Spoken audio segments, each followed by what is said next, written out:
Welcome to one more edition of Politics and Random. Egberto Will is your host. Today, we are honored to have Mary Rickles. Mary Rickles is the Director of Communications and Politics for Netroots Nation, the largest annual conference for progressives in America.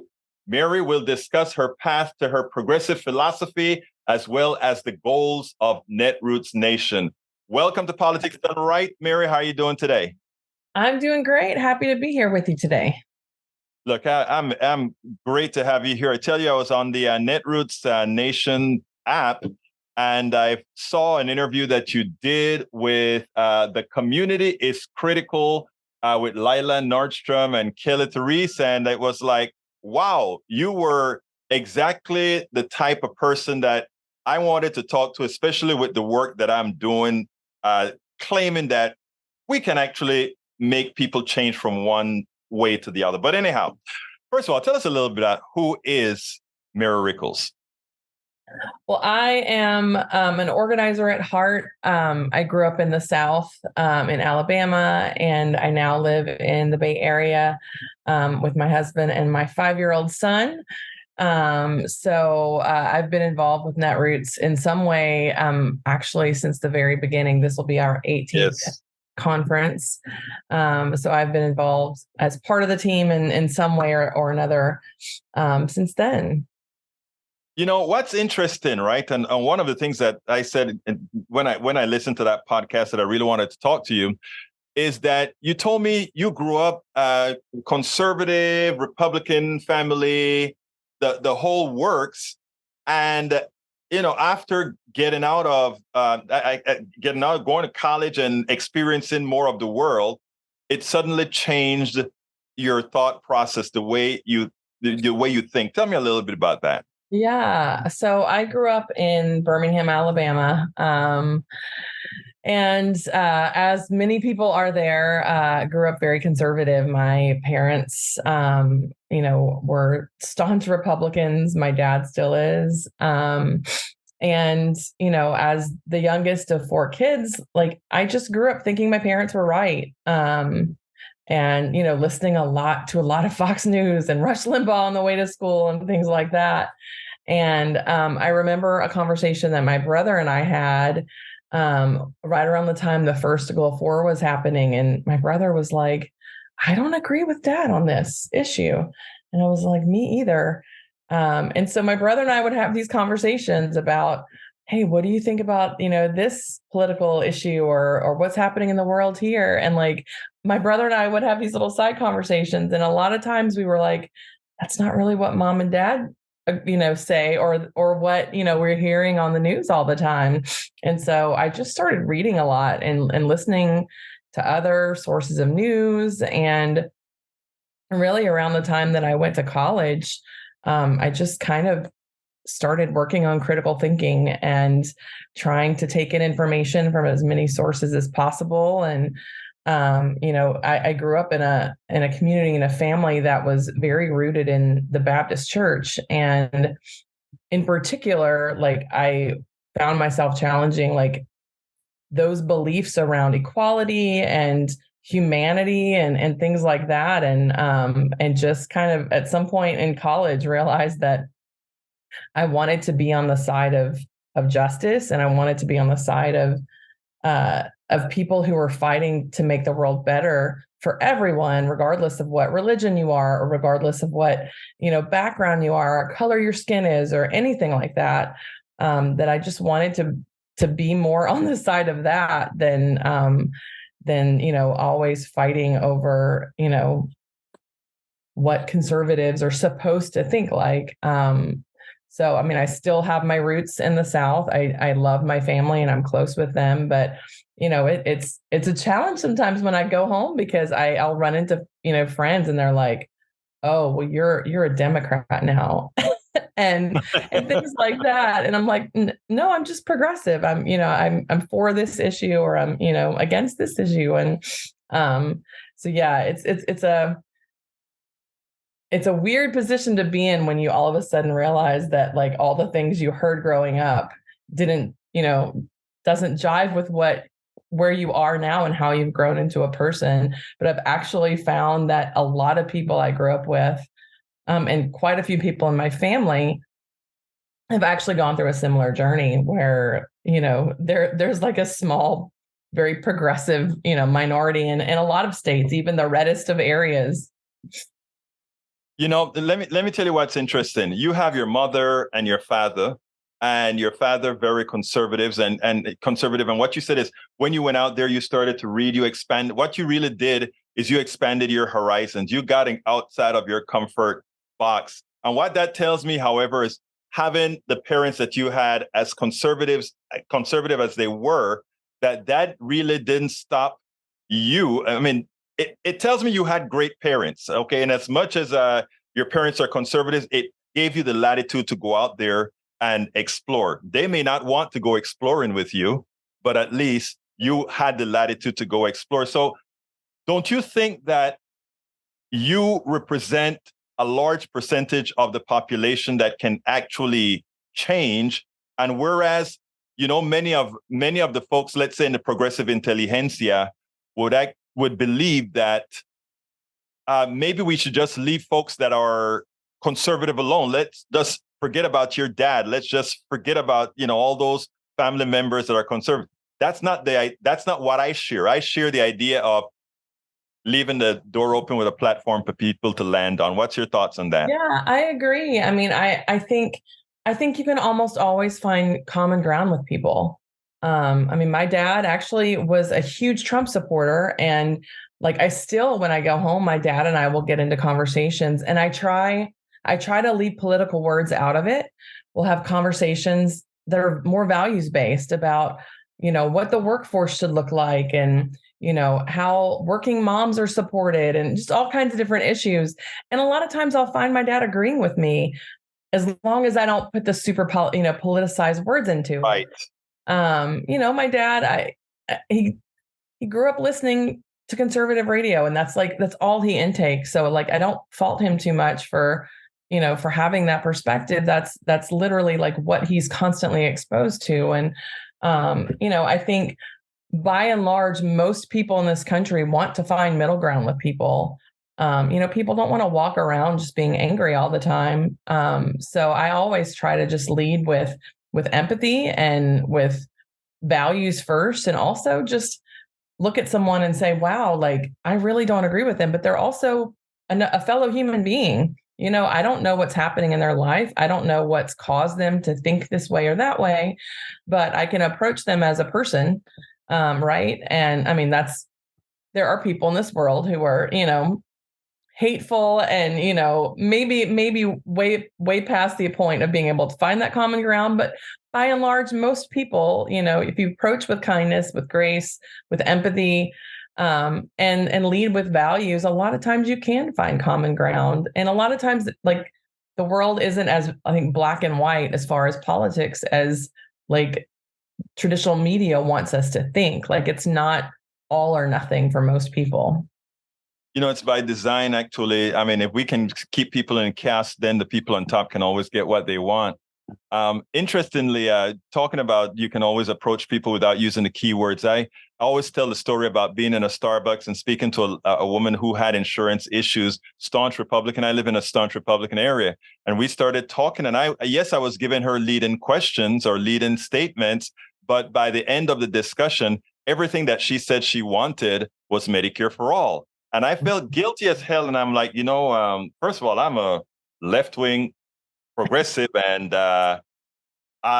what you just described was Medicare for all. And she looked at me and she turned red face and looked at me with horror and then said, "But you're so nice."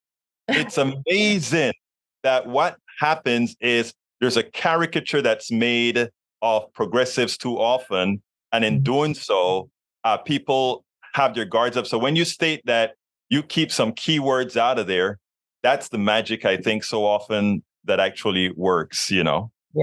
And there's caricatures on both sides. I mean, there are Right. people who I love dearly, who are, part of my childhood, friend group, or part of my family, who, are very conservative. And like, I still, like, one of my dearest friends is very conservative, but she actually will call me sometimes and she'll be like, Mary, I really want to know what you think about this issue. And she listens and she's like, oh, that's interesting. I didn't see it from that perspective.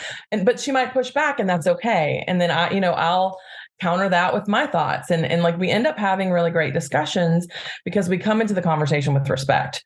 And so I think, that's to me, that's been the best way to approach it is, and there have been people that I've, not that that's my mission, but like I have changed some people's minds about issues just by approaching it and saying, well, this is my approach and kind of why I believe this way. And a lot of times people will say, okay, well, I never thought about it that way, but I agree with you. And, I think if we would just take some of the, hyper partisanship out of it, we probably would be all be a lot happier. I mean, you nailed it. This morning on my KPFT show on Pacifica Network, this guy called in and he was ready to attack on the things that I was talking about. And when first of all, I showed him, as he attacks, I showed respect. I never get mad at anybody. You can call me anything and it'll be fine. And I told him, we started going over and I asked him a few questions. And by the end of the discussion, it didn't end with him saying, you're full of it. It ended with it saying, you give me a lot to study. Mm-hmm. And that, some other progressives called in and I said, wait, don't get on this guy's case. I mean, look at how we left the conversation. At least I'm going to go ahead and take a look at that. And if you're on fact, hey, you're fine. But anyhow, Mary, you are pretty much in charge of a lot of the communications that go out for Netroots Nation, that organization that brings all progressives from around the country, the largest one in the world. Why don't you tell me a little bit about what Netroots Nation is about? What's the goal of having an organization that have conferences every year to sort of promote progressive values? Yeah, well, a lot of the people who attend Netroots Nation work online, and they collaborate with other people that don't always get FaceTime. So really our goal is to provide a forum for folks around the country to be able to come together, to learn, to share stories, to get training, to network, and to have fun. There's really a lot of cool like connections that happen at Netroots Nation, as you know, as a longtime attendee. Like we have had people who have said, my organization got started with an idea at Netroots Nation, that came out of a hallway conversation. We've had people say, I decided to run for office and then go on to run. And we have one woman who came, I think maybe 12 years ago, on a scholarship, decided to run for office. She got inspired to run for office, and she's now in her state legislature and has been for, I think, 8 or 9 years now. We've had people tell us they've met their life partners there, met other folks that they've collaborated with on campaigns, issue campaigns. People have found jobs. So that's really at the crux of what we want to do. We want to provide a space for people to meet up. If you're not super familiar with Netroots, it is 3 days of a whole lot of really amazing content. We have panels, we have training sessions, keynotes, lots of social events, and the content really like encompasses almost every progressive issue out there. We'll have stuff on abortion access, on economic policy, on sort of 2022 campaign lessons, the importance of state legislatures. We'll have stuff that's more civic engagement. We'll have trainings for people who want to learn how, to get media for their organization or their issue. We'll have stuff that's more tech savvy. So it's a really great place to come learn, get inspired, get some inspiration, get some connections, and then take that back to their communities. Look, I've been in it from the time it started when Marcus started Daily Kos and things came by. Now, interestingly, I'm there yearly on Radio Row. So for those that are listening right now, come on and get an interview. I do a minimum of 25 interviews, usually around 48 to 55. So we'll see how that runs this year. But it is the what you guys have put together. The leadership of the Netroots Nation conference is a conference unlike no other, and the camaraderie and the the not only learning but the social events at this conference, second to none. So kudos to you and the team for what you've done year after year after year. What's in store for Netroots Nation 2023? And tell us about when it's going to be, etc. Yeah. So it's all happening July 13th through the 15th in Chicago at the Chicago Hilton. We have 150 breakout sessions on tap, like I said, on every issue imaginable. Trainings for people who are brand new to politics and folks who have been in the movement for a really long time. We'll have one really amazing, inspiring keynote every day. Our opening keynote, we're going to have the new Chicago Mayor, Brandon Johnson, kind of anchoring that. On Friday, we'll have a keynote that's going to be anchored by Justin Jones and Justin Pearson, two of the Tennessee Three folks. And then on Saturday, we will have, I think it's 9 members of Congress as part of that keynote. So we're going to have representatives, Pramila Jayapal, Jan Schakowsky, Summer Lee, Greg Kazar, Maxwell Frost, Ilhan Omar, Chuy Garcia, Delia Ramirez. They'll all be there, like I said, along with Brandon Johnson. And then we've got just some other really great folks who are, elected officials in other capacities. We'll have Attorney General Keith Ellison, Rob Bonta from California, Illinois Attorney General Raul, Michigan Lieutenant Governor Garland Gilchrist is going to be there. Folks who lead amazing organizations, Marcos from Daily Coast, Maurice Mitchell from Working Families Party, Tim Wise, the brilliant activist and writer, Kimberly Crenshaw. So there's just some really amazing folks coming to share about their work and, what's happening in the area of politics they work in. Well, it's going to be a great conference. I want to just put a quick number out there to those that are listening to us. Again, this is a progressive conference. And for those who don't know, this country is a progressive country by values. When you ask people what they want, the values that they expound are that of progressive. So this is a very important conference that covers all that America say that they want. My last question is always the same. What would you have liked me to ask you that I didn't? Well, I think we covered a lot of things. I do want to say one thing that makes Netroots unique from other business conferences or corporate conferences you might go to is that it is just a ton of fun. Our attendees come from all 50 states, and actually we have international attendees who come every year. We have attendees who are teenagers. We have attendees who are, in their 70s and 80s, come from all walks of life.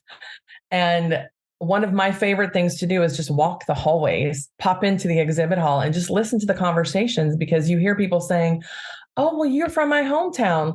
I'm really passionate about this issue. And you hear people matching up ideas and brainstorming with one another. And then we also have, as you know, some really fun social events. We have an annual karaoke event that is super fun, a pub quiz that's been going for 18 years now.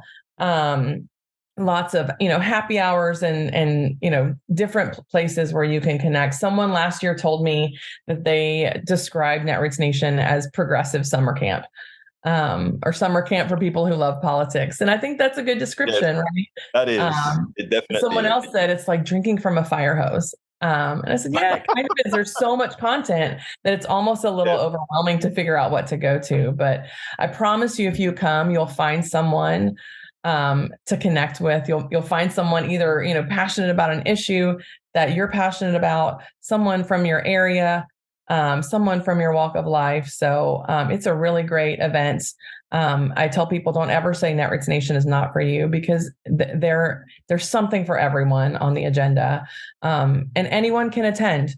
We have tickets that start, we have a very low youth rate that starts at, I think it's a little under $100. We have an activist rate for folks who aren't, going on behalf of their organization. And And then we also have scholarships. So if you need a scholarship, if you go on our website, there's a link to apply for a scholarship. We don't want Price to ever, keep anyone out. But everyone is welcome, and we would love to see you there. Mary Rickles, Director of Communications and Politics for Netroots Nation, the largest annual conference for progressives in America. Thank you so kindly for having been on Politics Done Right. Thanks for having me. We spend a lot of time deconstructing the news, trying to parse it into a form that everybody can understand. We try to find those little nitpicks where it flies above the fray, etc. If you really like these videos that we do, I want to ask a big favor. Please go ahead, number one, subscribe to our channel, and number two, please join if you can. Thank you so kindly for watching. Keep watching. Please remember to share. We must populate the entire internet with our progressive message, a message that we know is what most Americans say that they want. So help us, please join.